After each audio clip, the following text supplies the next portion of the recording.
એલા ભાઈ હું આજ તો અહીં વાડીએ આવી ગયો. જે મારા ભૈરિયાની બાજુમાં છે જ્યાં હું કામ કરું ત્યાં જ. તો આ જોઈ લ્યો જીરું એવડું મોટું થઈ ગયું. 2 મહિનામાં આવડું થઈ ગયું. હજી તો પાકવામાં વાર છે.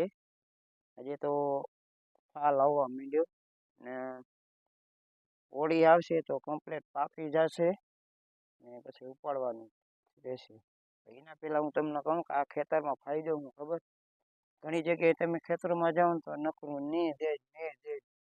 આ ખેતરમાં નીંદ ઓછું થાય કારણ કે આ જમીન જ એવી છે પીરી મીઠી વાળી. આમાં ઘર ફેમિલી બધા નેદી લે, કોઈ મજૂરની જરૂર પડતી નથી.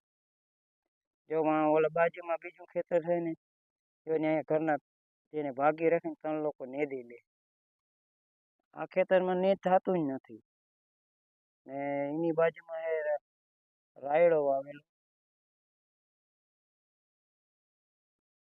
ને આ છે જવાર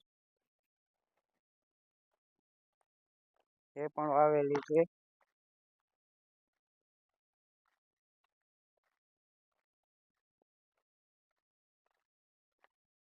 ને આ છે બોજરો.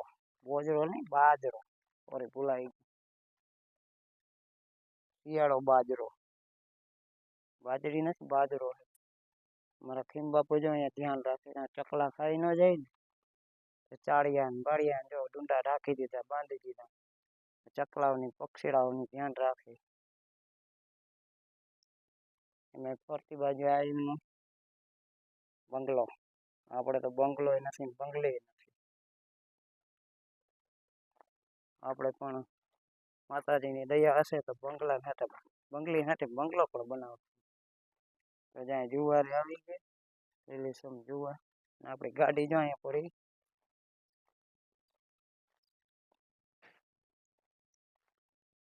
ને આ છે નાની બોરડી ચણિયા બોર. જેમ જેમ ટાઢ પડશે ને તેમ તેમ ચણિયા બોર પાકશે.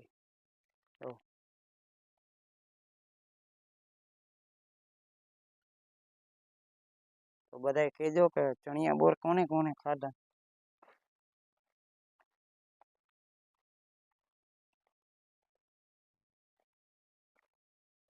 અત્યારે તો કોઈ છે નહીં વાળીએ, ફિલહાલ હું એકલો જ છું. કારણ કે મારે છે ને બ્લોગ બનાવવો હોય ને તો કોઈ મારી હારે જોડે હોય નહીં. તો આપણે ખુદ એકલા જ બ્લોગ બનાવી. તો તમે મને સપોર્ટ કરજો ને કહેજો કે હું આ બ્લોગ બનાવું કે કેવા સારા